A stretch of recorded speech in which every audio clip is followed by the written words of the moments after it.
ગુણાતીતાનંદ સ્વામી વાત વાતમાં આપણને કેટલું મોટું વરદાન આપી દે છે. હિમાલયમાં સાધના કરવાની આપણા બધાની શક્તિ નથી, ઊંધા માથે તપ કરવાની આપણા બધાની શક્તિ નથી, એવા કોઈ વ્રત કરવાની આપણા બધાની શક્તિ નથી, પણ સરળમાં સરળ સાધના, મંત્ર જાપ અને વાસનાનો ક્ષય થાય અને આ વિષય ઉડી જાય. સ્વામી તો આગળ કહે છે, કાળ, કર્મ અને માયાનું બંધન છૂટી જાય, મોક્ષ પ્રાપ્ત થઈ જાય, કલ્યાણ પ્રાપ્ત થઈ જાય સહજ સહજમાં. કેટલી અદ્ભુત વાત સ્વામી સમજાવે છે. સ્વામી આ આધ્યાત્મિક વાતોની સાથે સાથે આપણા રોજબરોજના વ્યવહારને ચૂકતા નથી. સ્વામી કહે છે, મૂંઝવણ તો આવશે જીવનમાં, અને એ મૂંઝવણને ટાળવા માટે જીવનમાં સ્વામિનારાયણ મહામંત્રનું રટણ કરતા રહેજો. કેટલાક અનુભવો હરિભક્તોના છે, કેટલા બધા હરિભક્તોના અનુભવો છે. આપણા ઘણા બધા એવા અનુભવો હોય છે કે કેટલીક વખત જીવનમાં એવી જવાબદારી આવી જાય છે કે આપણને મૂંઝારો થાય, આપણે મૂંઝાઈ જઈએ કે કેવી રીતે આ જવાબદારીમાંથી આપણે બહાર પાર પડીશું, કેવી રીતે આ જવાબદારી નિભાવી શકીશું. પણ સ્વામિનારાયણ મહામંત્રના રટણથી બળ પ્રાપ્ત થાય છે અને સારામાં સારી રીતે જવાબદારીનું વહન થાય છે. એવા અનેક અનુભવો છે. પુત્ર પુત્રીઓની પરીક્ષા આવે ત્યારે માતા પિતાને ટેન્શન થઈ જાય છે. પુત્ર પુત્રીઓને તો ટેન્શન હોય જ, પણ ડૉક્ટર વીપી પટેલનું ઉદાહરણ યાદ રાખવા જેવું છે. તેઓ પોતાના સુપુત્રીની વાત ઘણી વખત જાહેરમાં કરે છે. તેમના સુપુત્રી 12મા ધોરણમાં હતા. સ્વાભાવિક છે, વિજ્ઞાન પ્રવાહની પરીક્ષામાં ઘણી બધી એ અઘરી પળો હોય છે, પણ ડૉક્ટર વીપી પટેલ કહે છે, જે આપણા બહુ જ જાણીતા ફિઝિશિયન છે અને 40-45 વર્ષથી આ સંસ્થામાં સેવા આપી રહ્યા છે. ડૉક્ટર વીપી પટેલ કહે છે કે અમે એક વાત નક્કી કરી રાખી હતી, પહેલા ભજન, સ્વામિનારાયણ મહામંત્રનું રટણ, અને એટલી હદ સુધી કે સુપુત્રી પરીક્ષા આપવા જાય ત્યારે એમને કહ્યું હતું કે પહેલાં પ્રશ્નપત્ર હાથમાં આવે ત્યારે મનમાં સ્વામિનારાયણ મહામંત્રનો જાપ કરવાનો, પછી લખવાનું, પૂરી તૈયારી કરવાની, એમાં કોઈ જગ્યાએ કચાશ નહીં રાખવાની. પણ જ્યારે તમે સ્વામિનારાયણ મહામંત્રનું રટણ કરો છો ત્યારે મનનો ઉચાટ શમી જાય છે, ટેન્શન હળવું ફૂલ થઈ જાય છે, મન હળવું ફૂલ થઈ જાય છે અને અંદરથી ઉર્જા પ્રગટી જાય છે. એમના સુપુત્રીએ આ રીતે જ્યારે 12મા ધોરણની વિજ્ઞાનની પરીક્ષા આપી ત્યારે બીજા બધા તો ટેન્શનમાં હોય, છેલ્લી ઘડી સુધી વાંચતા હોય, કોઈ છેલ્લી ઘડી સુધી આ કરતા હોય. આમણે તો નિયમ આપ્યો હતો કે પરીક્ષાના 1 કલાક પહેલાં સ્વામિનારાયણ મહામંત્રની ધૂન સિવાય બીજું કંઈ કરવાનું નહીં. પરિણામ આવ્યું ત્યારે આશ્ચર્ય થયું કે સમગ્ર ગુજરાતમાં એમના સુપુત્રી સર્વપ્રથમ ક્રમે વિજ્ઞાન પ્રવાહમાં આવ્યા.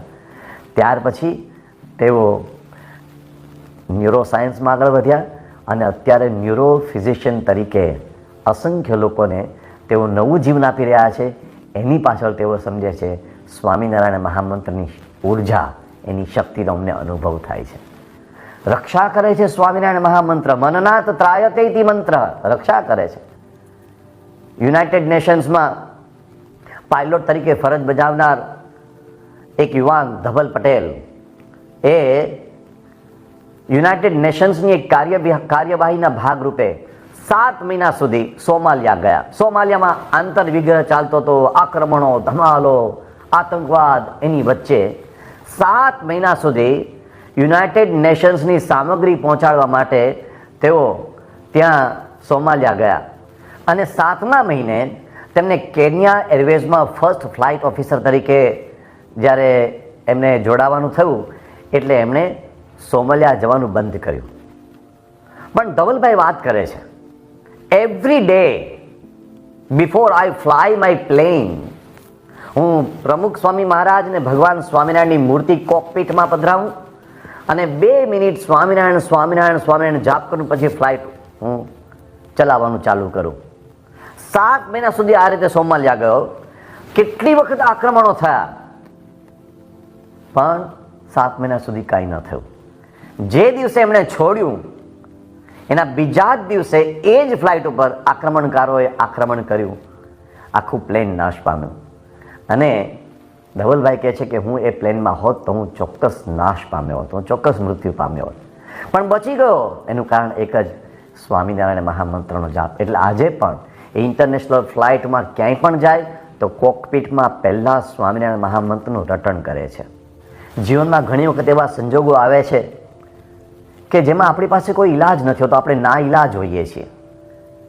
જેમ કે આપણી તબિયત સાવ કથળી જાય ત્યારે આપણે અંદરથી કેટલા બધા હિંમત હારી બેસતા હોઈએ છીએ.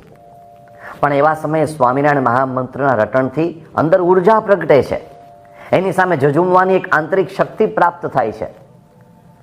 અમદાવાદના હરિભક્ત વાલ્મીકભાઈ તેનું એક ઉદાહરણ છે. તેઓ BAPA શતાબ્દી નિમિત્તે બાઇક ઉપર જઈ રહ્યા હતા એક સેવા કાર્ય માટે અને અકસ્માત નડ્યો અને પગમાં ગંભીર ઈજા થઈ અને સતત 24 મહિના સુધી તેઓ પથારીગ્રસ્ત રહ્યા અને એ દરમિયાન એમના ઉપર 12 સર્જરી થઈ અને છેલ્લી જ્યારે સર્જરી હતી એને રૂજ જ નહોતી આવતી. 12 સર્જરી થયા પછી છેલ્લી જ્યારે સર્જરી થઈ ત્યારે ડૉક્ટરો હિંમત હારી ગયા. એમણે કહ્યું કે હવે તમારો પગ કપાવવો જ પડશે. વાલ્મીકભાઈ કે જુઓ, મને ચિંતા નથી, હું સ્વામિનારાયણ મહામંત્રનું રટણ કરું છું. ડૉક્ટરોને આશ્ચર્ય થયું કે આટલી બધી પીડા વચ્ચે આ માણસ સ્થિરતાથી કેવી રીતે બધું સહન કરી શકે છે. વાલ્મીકભાઈએ કહ્યું કે 2 બાબત, પ્રમુખ સ્વામી મહારાજના આશીર્વાદ અને હું આ એમના અને બધા ગુરુઓના જીવન ચરિત્રનું શ્રવણ સતત કર્યા કરું છું, પાઠ કર્યા કરું છું અને સ્વામિનારાયણ મહામંત્રનો જાપ કર્યા કરું છું. એમાંથી મને ઉર્જા મળે છે. છેલ્લે જ્યારે ડૉક્ટરોએ એમ કહ્યું કે હવે આ છેલ્લું ઓપરેશન, નહીંતર અમે તમારો પગ કાપી નાખીશું, હવે કોઈ જ ઈલાજ નથી દેખાતો, પગ છૂટો પાડી દેવો પડશે. એ દરમિયાન એમને 2 મહિના ઇન્ફેક્શન ન લાગે તે માટે એકાંતમાં રહેવાનું હતું. વાલ્મીકભાઈએ નક્કી કર્યું આ 2 મહિના સુધી સ્વામિનારાયણ મહામંત્રના જાપ સુધી કંઈ કરવું નથી અને જીવનચરિત્રનું શ્રવણ. એમણે 2 મહિના સુધી એકાંતમાં સ્વામિનારાયણ મહામંત્રનો જાપ કર્યો.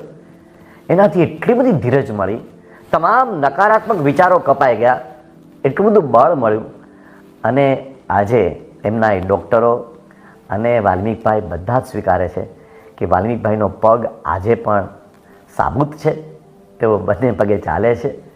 એની પાછળ 12 સર્જરી પછી પણ એમને જે હિંમત પ્રાપ્ત થઈ તે છે એનું પાછળનું કારણ સ્વામિનારાયણ મહામંત્રનો જાપ છે.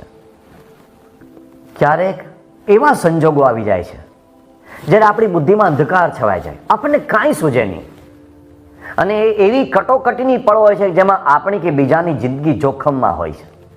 શું બની જશે, સેકન્ડ્સમાં શું થઈ જશે એની આપણને પણ કોઈ સૂઝ ન પડે. આપણે ક્યારેક આકુળ વ્યાકુળ થઈ જઈએ. પણ એવા સંજોગોમાં પણ જેણે સ્વામિનારાયણ મહામંત્રનો જાપ કર્યો છે, રટણ કર્યું છે, એમને કંઈક અજવાળું દેખાયું છે. અંધકારમાં ક્યાંકથી